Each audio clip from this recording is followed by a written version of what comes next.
बहनों का हरियाणा विधानसभा में हार्दिक अभिनंदन स्वागत है। हरियाणा विधानसभा का 2 दिवसीय प्रबोधन कार्यक्रम भारत की संस्था प्राइड द्वारा आयोजित किया जा रहा है। भारत की संसद की प्राइड विश्व स्तरीय लोकतांत्रिक मूल्यों, आदर्शों, नियम प्रक्रियाओं और नए नवाचारों के अध्ययन और प्रशिक्षण की एक विश्व स्तरीय संस्था है और भारत की संस्था प्राइड ने अभी तक दुनिया के 100 से अधिक संसदों के संसद सदस्य, वहाँ के अधिकारियों के प्रशिक्षण आयोजित करे और उसी के साथ देश के अलग अलग राज्यों के अंदर विधानमंडल में चुने हुए जनप्रतिनिधियों, उस विधानमंडल के अधिकारी कर्मचारियों और लोकतंत्र की जितनी चुनी संस्थाएं हैं, पंचायत हो, नगर पालिका नगरीय सरकार हो, सहकारिता क्षेत्र हो, उनका भी प्रशिक्षण शिविर आयोजित करते हैं। इस 2 दिन के प्रबोधन कार्यक्रम के अंदर हमारे नए चुने हुए जनप्रतिनिधि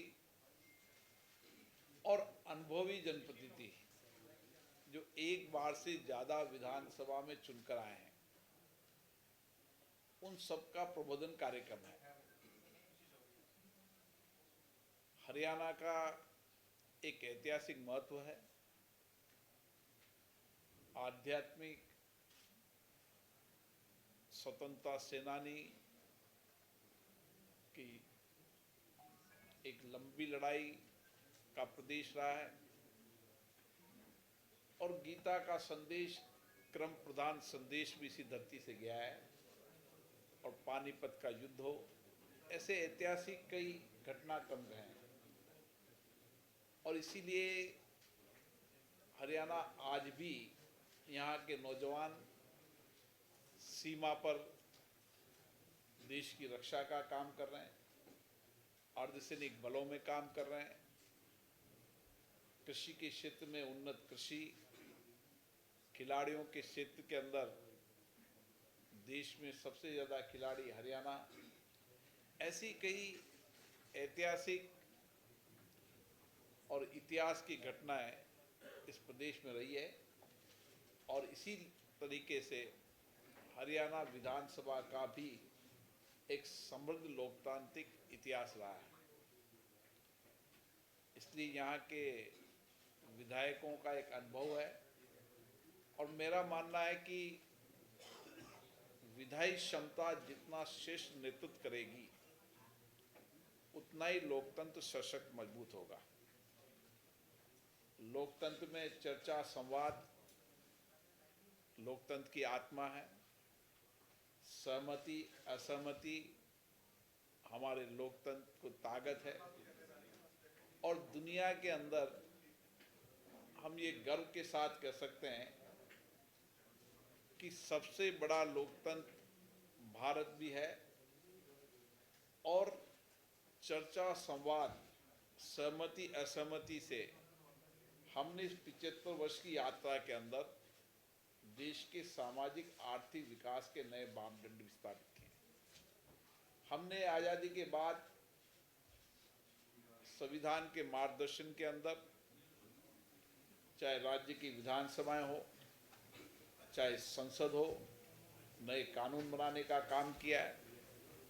संसद में जो पुराने कानून थे, अंग्रेजों के ज़माने के जो कानून हैं, उन कानूनों को हमने जो अनावश्यक थे उनको हटाया है, और जहाँ वर्तमान परिस्थितियों, वर्तमान की आवश्यकताओं के अनुसार आज़ादी के बाद हमने नए कानूनों का निर्माण भी किया है।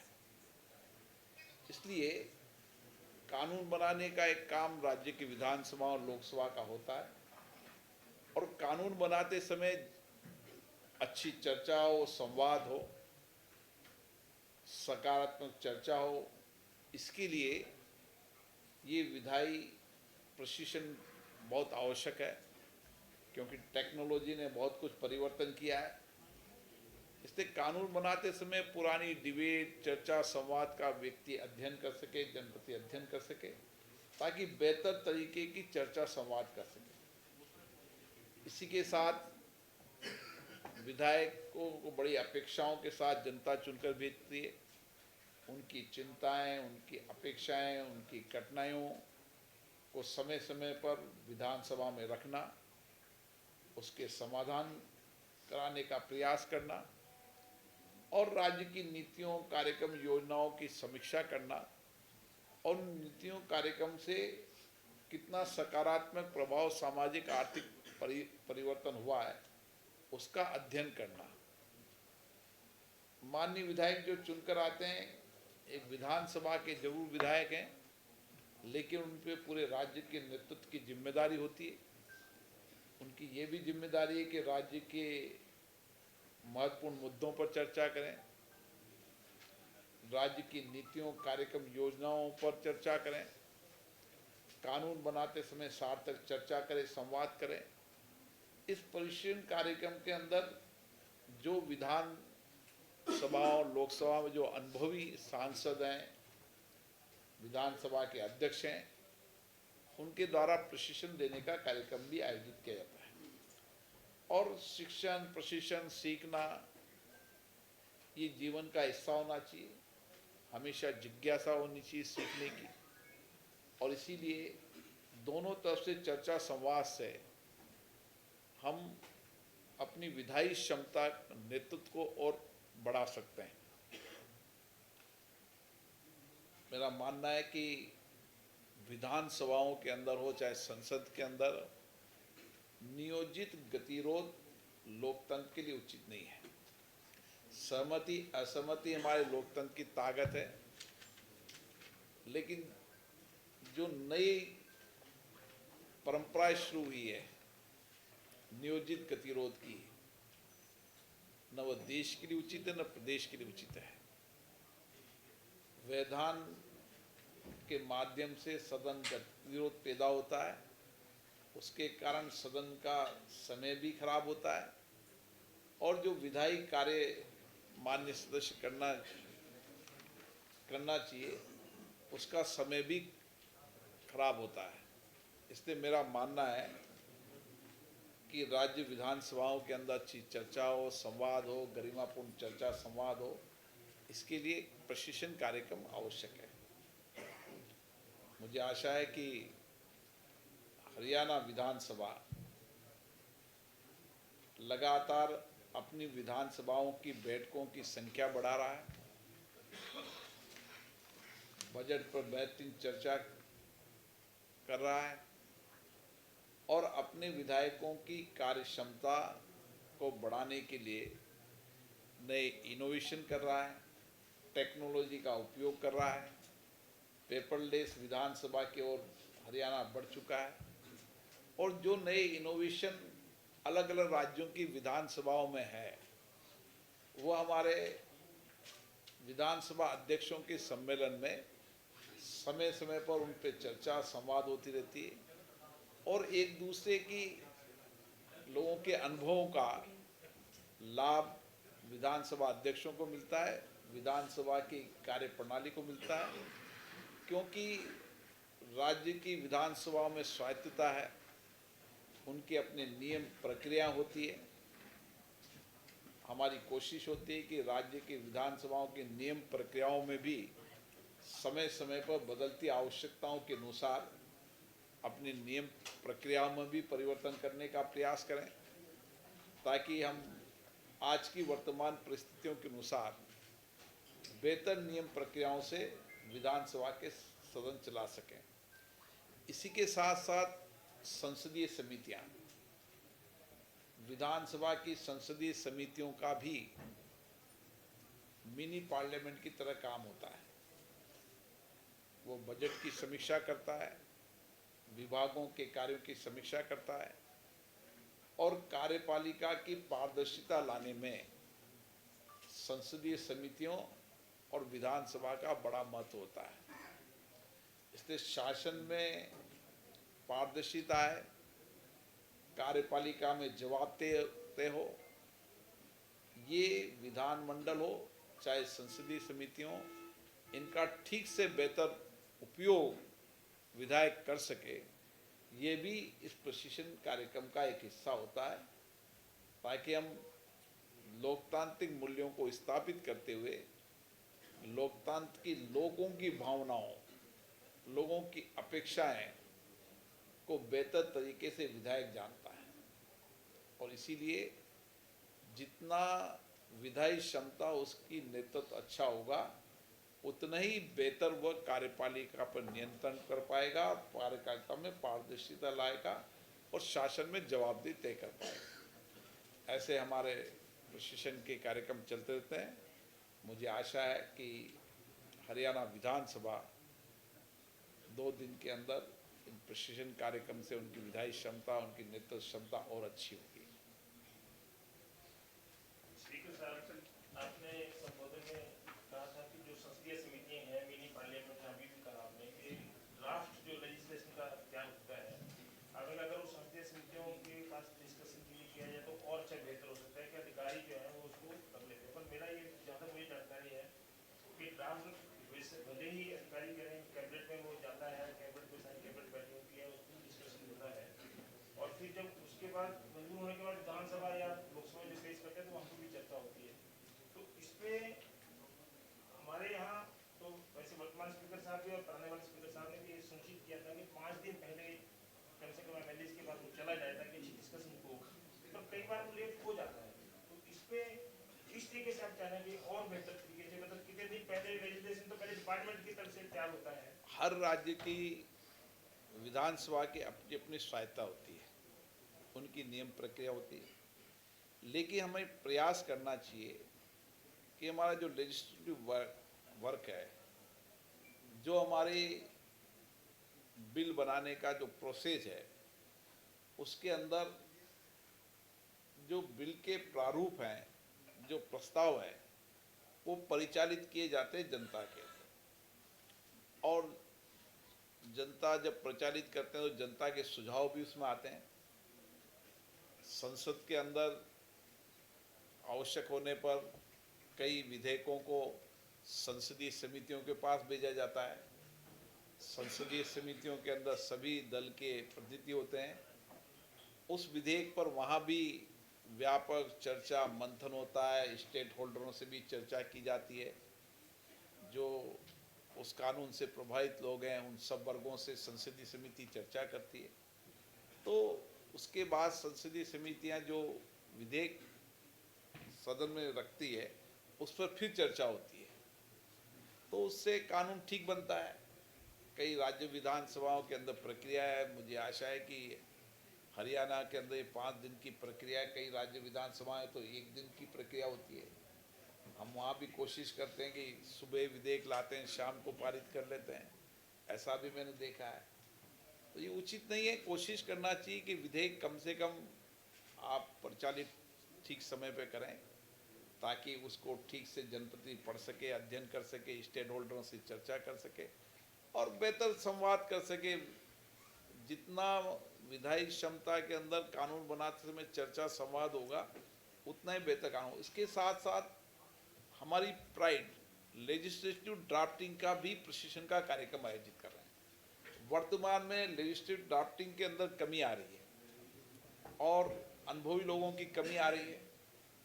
इसलिए अभी तक हमने 15 राज्यों के अंदर लेजिस्लेटिव ड्राफ्टिंग का प्रशिक्षण शिविर आयोजित कर लिया है, जिसमें अलग अलग विभाग के अधिकारी भी होते हैं और विधानसभा सचिवालय भी होता है। जितना बेहतर लेजिस्लेटिव ड्राफ्टिंग बनेगा, उतना ही बेहतर कानून बनेगा। और इसीलिए हमारे गृह मंत्री जी पहले उद्घाटन में आए थे और उसके बाद हमने सभी राज्यों की विधानसभाओं में और राज्यों के अंदर ये काम शुरू किया है। मेरा मानना तो ये भी है कि जितनी भी चुनी संस्थाएं हैं, ग्राम पंचायत, नगर पालिका, नगर निगम, नगर परिषद, ये सब जनता से चुनी संस्थाएं हैं और इन संस्थाओं के अंदर भी जैसे विधानसभा, लोकसभा, वैसे ही इनके सदनों के अंदर भी व्यापक चर्चा होनी चाहिए। ग्राम पंचायत में ग्राम सभा का एक प्रावधान है, लेकिन ग्राम सभा हो उसमें ज़्यादा देर तक चर्चा हो, संवाद हो। पंचायत समिति में जब चुनकर आते हैं, पंचायत समिति के अंदर चर्चा हो, विषयों पर चर्चा हो, तो वो भी विधानसभा के मिनी विधानसभा की तरह काम करें। नगर पालिका, नगर परिषद मिनी विधानसभा का काम करें, विभाग वाइज अलग अलग चर्चा करें।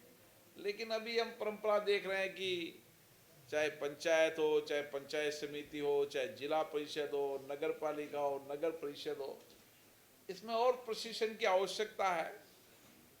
मेरा मानना है कि वो सदनों के अंदर जितनी गंभीर चर्चा होगी, जितना जनता की सक्रिय भागीदारी होगी, उतना ही हम कार्यपालिका पर नियंत्रण कर पाएंगे, शासन में पारदर्शिता लाएंगे और करप्शन को रोक पाएंगे।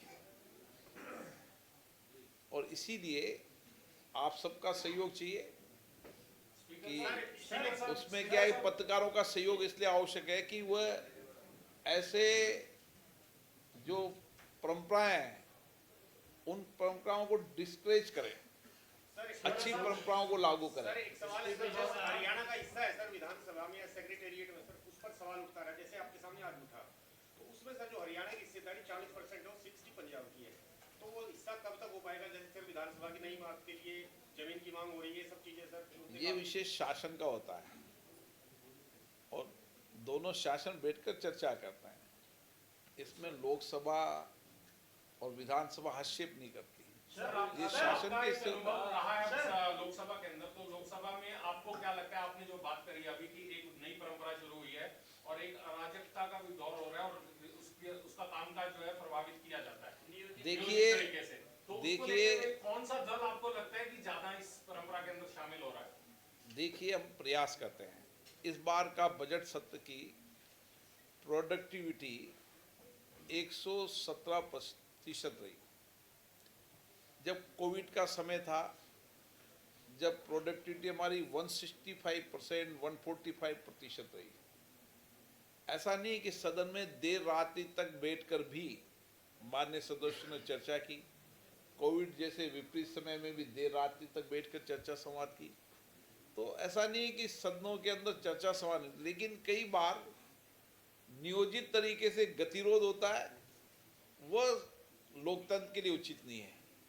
और उसके लिए हम प्रयास करते हैं, चर्चा करते हैं, सभी राजनीतिक दलों से चर्चा करते हैं कि बैठकर चर्चा की जाए और नियोजित गतिरोध की जो नया विचार आया उसको खत्म किया जाए। ये एक विषय है सर, ये पीठासीन अधिकारियों का जो सम्मेलन होता है उसमें लगातार एक बोले नहीं, एक मिनट, मैं सदन चलाना जानता हूँ। लोकसभा में नियोजित आप बोले हाँ। और एक बार एक व्यक्ति एक ही प्रश्न पूछे। हाँ जी, मैं Om Prakash Rai, Bharat express news channel से सर, मैं ये कहना चाहूँगा कि हम लोकसभा देखा अभी जो चल रहा है, अभी हमारे देश में महाकुंभ सबसे बड़ा एक आयोजन चल रहा है, तो बहुत बड़ी व्यवस्था है, उसमें कमी बेसी होती रहती है। लेकिन जिस तरह से देखिए, सभी लोग चाहते हैं, देश की जो 1.5 अरब आबादी है कि हम स्नान करें, बहुत लोग नहीं पहुँच पा रहे हैं। तो संसद में कई दलों के नेताओं ने, एमपीओ ने, सांसदों ने ये सवाल उठाया कि जिस तरह से सरकार को सुविधा देनी चाहिए, ट्रेनें ज़्यादा करें, बस कुछ करें और फ्लाइट, खासकर हवाई जहाज, कई लोग जा रहे हैं तो जो 5,000 किराया है 50,000 किराया हो गया है। अगर मान लीजिए कोई वहाँ बीमार हो गया, उसको वापस आना है, वो मजबूरी में उसको भी वैसे करना पड़ रहा है। तो अगर इस तरह पर भी मैंने देखा, निशिकांत दुबे जो है हमलावर हो रहे थे अखिलेश यादव पर जब उन्होंने ये सवाल उठाया, तो क्या इस तरह मतलब उचित है? देखिए, संसद हो चाहे विधानसभा हो, हर लोकतांत्रिक मंच में